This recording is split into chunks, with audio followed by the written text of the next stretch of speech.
ప్రజలందరికీ అర్థమవుతుంది. నేను ఒకటే చెప్తున్నా, పదే పదే మీలో చైతన్యం తేవడానికి, మీకు అర్థం కావడానికి, మీ భవిష్యత్తుతో వీళ్ళు ఏ విధంగా ఆడుకున్నారు, మీ భావితరాల, మీ పిల్లల భావితరాల భవిష్యత్తు పైన ఎట్లా వీళ్ళు దెబ్బతీశారు అనే విషయాలు చెప్పడం నా బాధ్యత.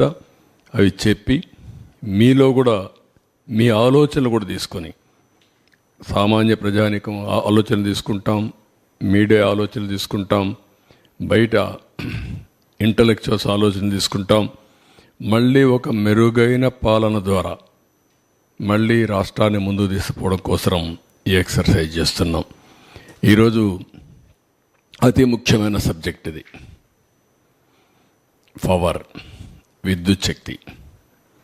కరెంటు లేనిదే ఈరోజు ఎవ్వరి జీవితాలు కూడా, ప్రతి ఒక్కరి జీవితాలు, ప్రతి ఒక్క రంగం పవర్తో ముడిపడి ఉంది, విద్యుత్ శక్తితో ముడిపడి ఉంది.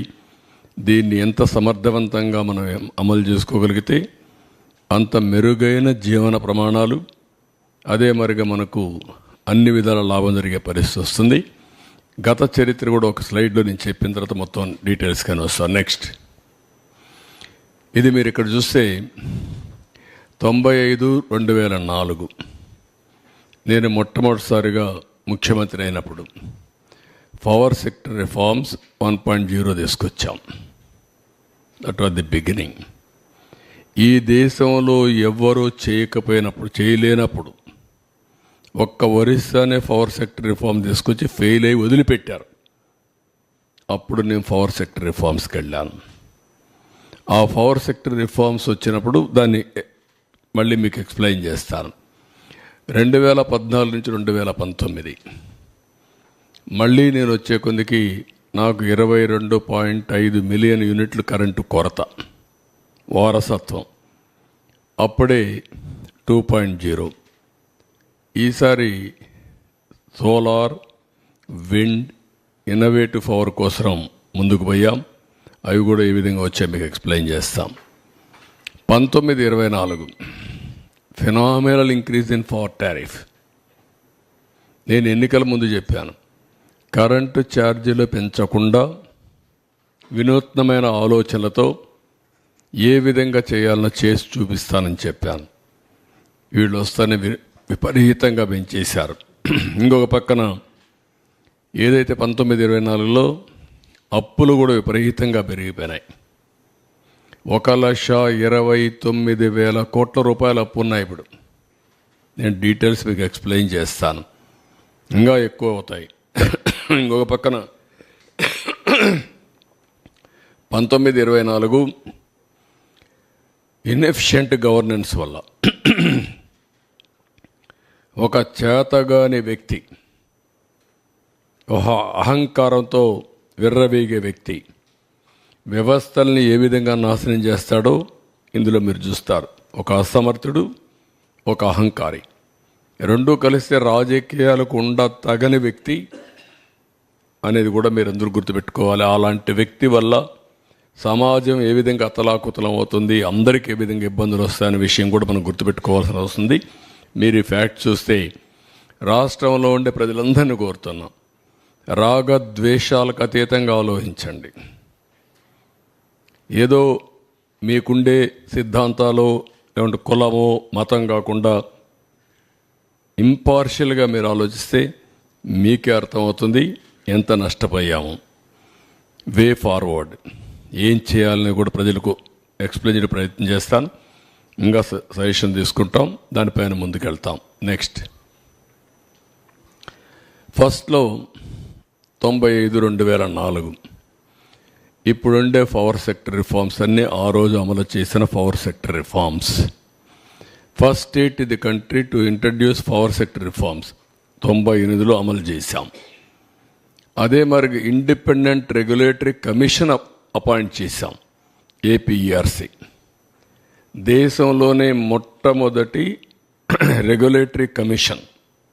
ఆ తర్వాత టెలికాంలో, సివిల్ ఏవియేషన్లో, ఇంకా చాలా డిపార్ట్మెంట్లు వచ్చాయి. దేశంలోనే రిఫార్మ్లో మొట్టమొదటి రెగ్యులేటరీ కమిషన్ పవర్ సెక్టర్లో వచ్చింది, అది కూడా మన ఆంధ్రప్రదేశ్లో వచ్చింది. ఈ రిఫార్మ్ ఫలితమే జనరేషన్ కంపెనీలు, ట్రాన్స్మిషన్ కంపెనీని, డిస్ట్రిబ్యూషన్ కంపెనీస్ ఒకప్పుడు 5 ఉండేటివి, ఇప్పుడు 3 ఉన్నాయి. కంబైన్డ్ ఆంధ్రప్రదేశ్లో 5 డిస్ట్రిబ్యూషన్ కంపెనీస్ ఉండేటివి. హైదరాబాద్, వరంగల్, తెలంగాణకి వెళ్ళిన తర్వాత ఉత్తరాంధ్ర, ఇక్కడ వచ్చే కొద్దిగా విజయవాడ, ఇక్కడ వచ్చే తిరుపతి, ఒకప్పుడు అనంతపురం ఉండేటివి. ఇన్ని 3 ఉన్నాయి. ఇప్పుడు 3 ఉన్నాయి. ఇప్పుడు ఇంకా నేను స్టడీ చేసుకుంటున్నాను, వల్ల సబ్జెక్ట్ని రీకలెక్ట్ చేసుకోవడం. ఇక్కడికి వచ్చేటప్పుడు ఎనర్జీ డెఫిషిట్ రెడ్యూస్ టు 1.5 2003-04 వచ్చాం. కంపేర్ టు 7.1% అట్ నేషనల్ లెవెల్లో ఉండేది. అంటే ఆల్మోస్ట్ ఆల్ పవర్ సర్ప్లస్కు 2003-04 రీచ్ అయ్యాం. అంత మునుపైతే హైదరాబాద్లో కమ్యూనిస్టులు ఇక్కడ ఉంటారు, ఒకరిద్దరు మీడియా వాళ్ళు, రాఘవరెడ్డి ఉండేవాళ్ళు. ఏప్రిల్ వస్తే అసెంబ్లీ బడ్జెట్ సమావేశాలు 40-45 రోజులు. 45 రోజులు ఆయన నల్గొండ నుంచి మొత్తం మనుషులు తీసుకొచ్చి ఏపీఎస్సీబీ ఖైరతాబాద్లో మెయిన్ రోడ్డు అక్కడ పెట్టేసేవారు. అసెంబ్లీ మొత్తం స్టాల్వ్ అయిపోయేది. ఆ రోజంతా చర్చ దానిపైనే ఉండేటివి. ఈ విధంగా సమ్మర్ వస్తే నేనైతే అసెంబ్లీ నుంచి ఒక 1 స్టేజ్లో 95లో నేరుగా హెలికాప్టర్ వేసుకుపోయి ఆ ఎండిపోయిన పంటలు చూసి మళ్ళీ వచ్చి అసెంబ్లీకి సమాధానం చెప్పిన రోజులు ఉన్నాయి. అలాంటి సందర్భాలు చాలా ఉన్నాయి. అక్కడి నుంచి 2003-04లో మనం ఇది చేసాం. ఒక మాటలో చెప్పాలంటే నా పవర్ పోయింది, కానీ పవర్ సెక్టర్ రిఫార్మ్స్ వల్ల దేశం బాగుపడింది. 2004లో మేజర్గా అందరూ నన్ను వ్యతిరేకించి ఆ రోజు అప్రతిష్ట పాలు చేస్తే గవర్నమెంట్ పోగొట్టుకున్నాం. కానీ ఒక తృప్తి, నేను చేసిన పవర్ సెక్టర్ రిఫార్మ్స్ శాశ్వతం, దేశం బాగుపడింది, మన రాష్ట్రం కూడా బాగుపడే పరిస్థితికి వచ్చింది. ట్రాన్స్మిషన్ లాసెస్ ఒకప్పుడు 35% చూపించేవాళ్ళు, అది కూడా 38% కూడా లేదు. నేను వచ్చిన తర్వాతనే ఎనర్జీ ఆడిటింగ్ పెట్టాం. రిఫార్మ్స్లో భాగంగా అవన్నీ స్ట్రీమ్ లైన్ చేశాం. అది 20%, 23% 2003-04 తీసుకొచ్చాం. మళ్ళీ రెండోసారి వచ్చినప్పుడు 7-8% తీసుకొచ్చాం. నేను ఎప్పుడు ప్రపంచం అంతా చూసి 2-3% రావాలని చెప్పేవాడిని. ఆ విధంగా మొత్తం ట్రాన్స్మిషన్ లాసెస్ కానీ డిస్ట్రిబ్యూషన్ లాసెస్ కానీ పెద్దగా ఎత్తుగా తగ్గించాం. Next 14-19 power sector reforms 2.0. ఇక్కడ గ్రోత్, డిమాండ్ అండ్ కన్జంప్షన్ రెండు చూసుకున్న తర్వాత ఫస్ట్ టైం మీరు చూస్తే 22.5 మిలియన్ యూనిట్లు కరెంటు కొరత బై డిసెంబర్ 2014కి పవర్ మేనేజ్మెంట్ చేశాం.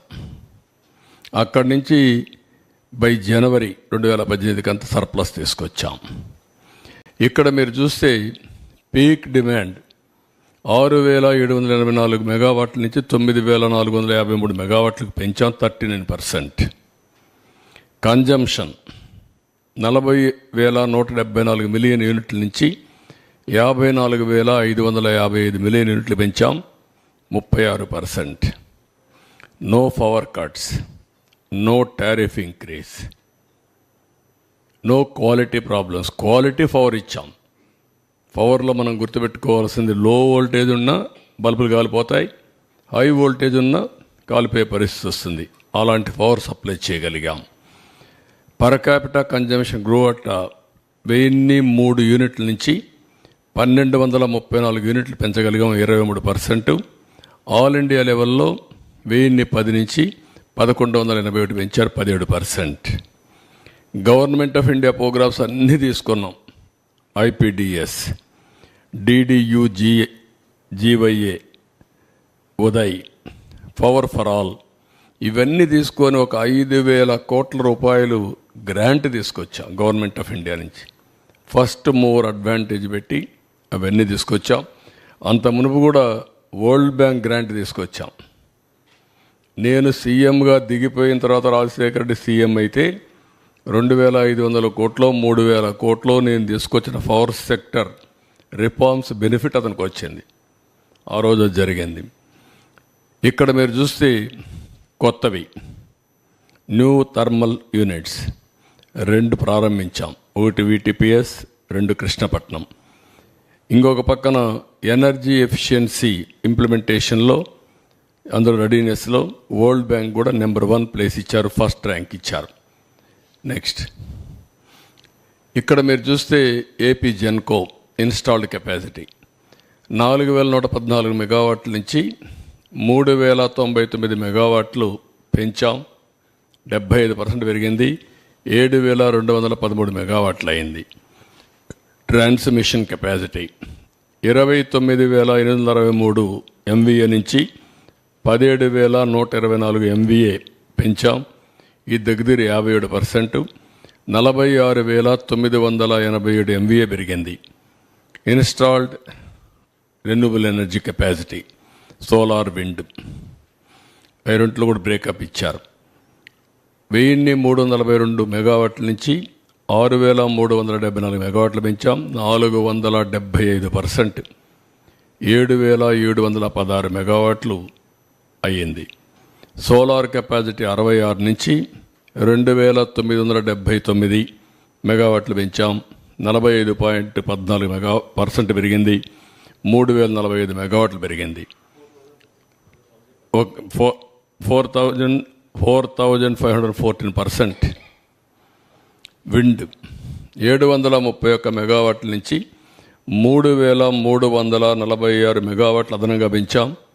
458%. అదే మొత్తం చూస్తే ఏంటో బ్యాటరీ అయిపోయి ఉంటుంది. 4077 మెగావాట్లు అయింది. టోటల్ జనరేషన్ కెపాసిటీ 5456 ఉంటే దాన్ని 9473 పెంచి కట్ అయిపోతుంది చూడండి. 9473 మెగావాట్లు పెంచి 174% పెంచి 14929 మెగావాట్లు చేశాం. నెక్స్ట్ మీరు ఒకసారి అవార్డ్స్ చూస్తే ట్రాన్స్కో 12, జెన్కో 27, అదే మాదిరిగా ఈస్టర్న్ పవర్ 48, నెడ్ క్యాప్ 43, ఏపీఎస్పిసిఎల్ 9, ఇంకా ఒక 5 నెట్ క్యాప్, ఇవన్నీ మొత్తం మీరు చూస్తే 145 అవార్డులు వచ్చాయి. అదే మాదిరిగా నోటబుల్ అవార్డ్స్ వచ్చి national and international agencies best power utility ఉందా తీసురా, బెస్ట్ బ్యాక్,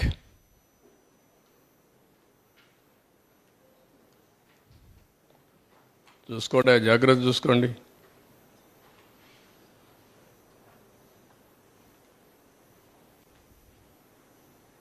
ఏది